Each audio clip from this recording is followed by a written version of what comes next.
Welcome back to Creative Manifestation. Wanted to share some thoughts. I turned 50 in March, at the end of March. This was kind of reflecting on some things throughout my life and things that I really wish I had known sooner. Number one, I had really bad boundaries throughout my life, and I attracted a lot of people into my life that were really not great for me. And I feel like this may not be true for everyone, but for me, that was the case. And what the real core of that is, though, is a lack of self trust. Not trusting yourself, not trusting your instincts, first of all, because a lot of times we get instincts about, people or situations and we ignore them. We ignore them because we want to please people or we don't want to make waves or cause conflict. This has been an issue in my life.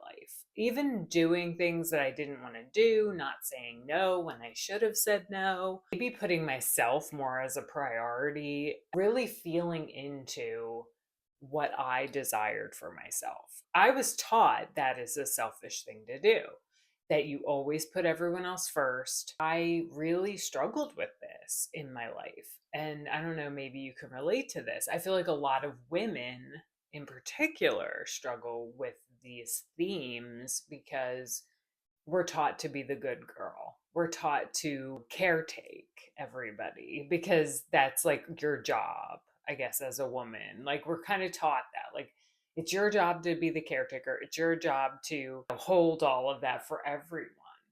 And I feel like that's a big lesson that I had to learn in my life and to kind of find a balance though between the two. And I think this whole like going gray process and become like turning 50 and being in middle age, I kind of hate that term.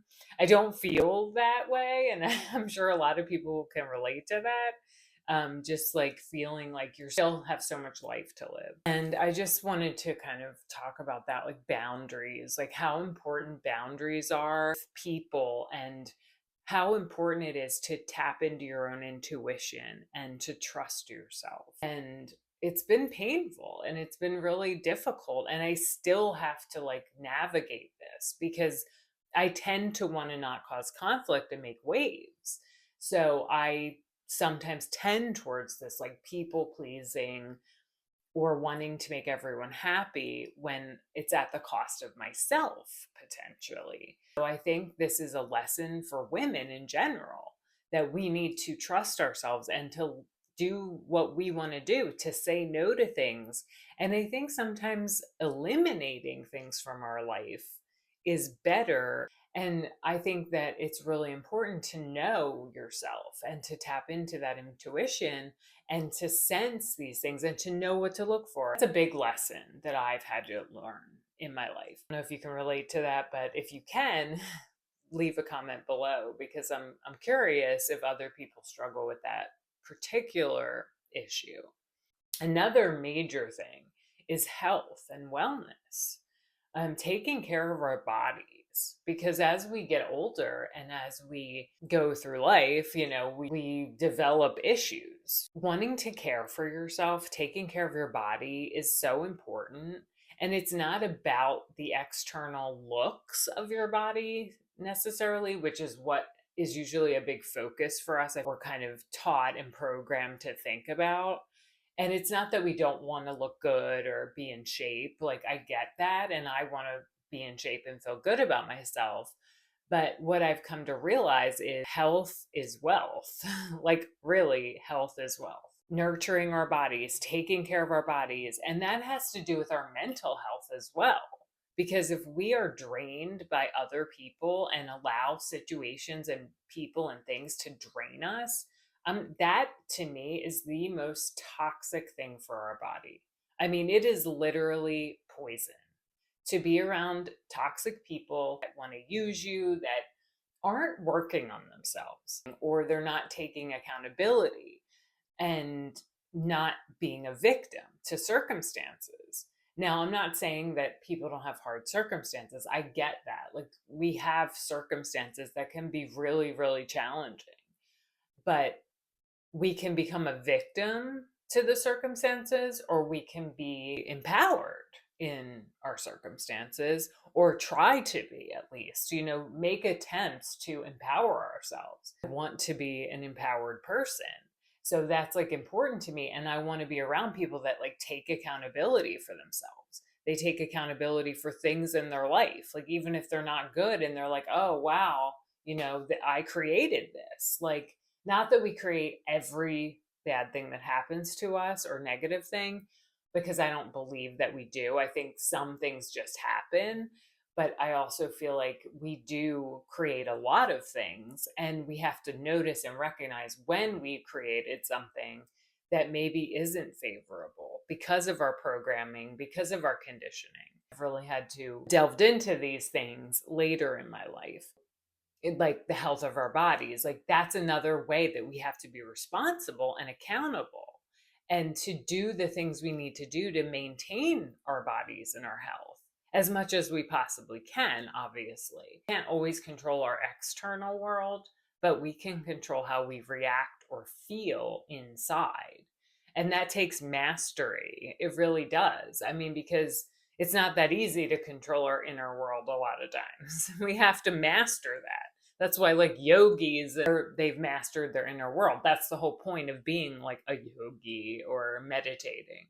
I wanted to talk a little bit about like this invisibility thing, being invisible in midlife, which I think is total BS, by the way. I I don't feel invisible.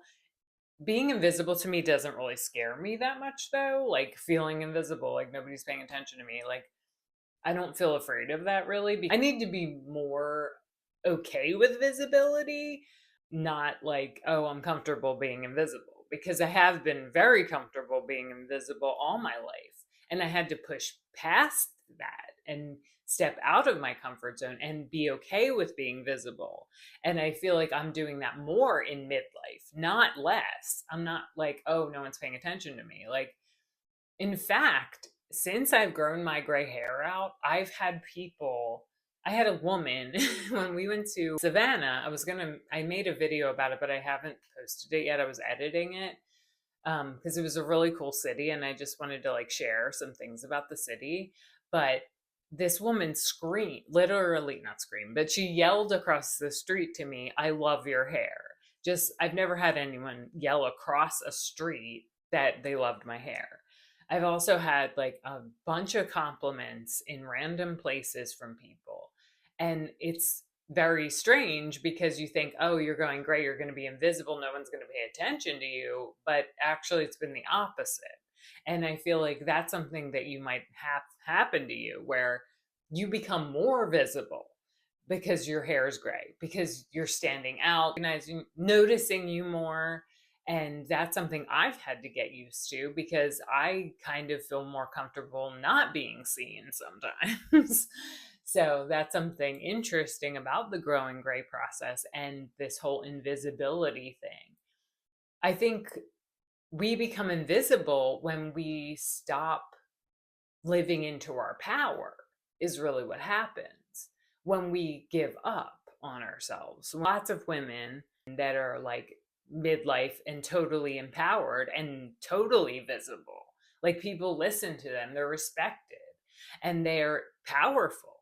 So I just totally disagree with that like invisibility thing. I think that is a victim mentality, to be honest, to say, oh, we're invisible in midlife. Well, step into your power, because if you feel invisible and you don't want to be invisible, then that's going to take you stepping into your highest version of yourself, another level. Like you wanted to write that novel, write that novel. You wanted to be that artist, be that artist. Like you wanted to be seen, start a YouTube channel. Put yourself out there, because you're not going to be invisible if you're living into your power. And so I just don't agree with that whole like you're invisible in midlife thing, because it doesn't matter what you look like. Like that's the thing. I think that people put too much emphasis on how we look. We're so body conscious, and we've been taught to be body conscious. We've been taught to focus on our physicality, and that's all we are, and that's all that matters. And instead of like our spirit, our soul, who we are, like what's your potential? What's your passion? And what is like your ultimate expression of yourself? And I think those are the things we should be exploring in midlife, not, oh, I'm invisible now because like men don't look at me or something.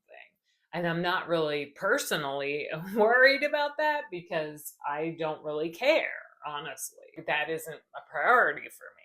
I just feel like my priority is like living into my creativity, like expanding.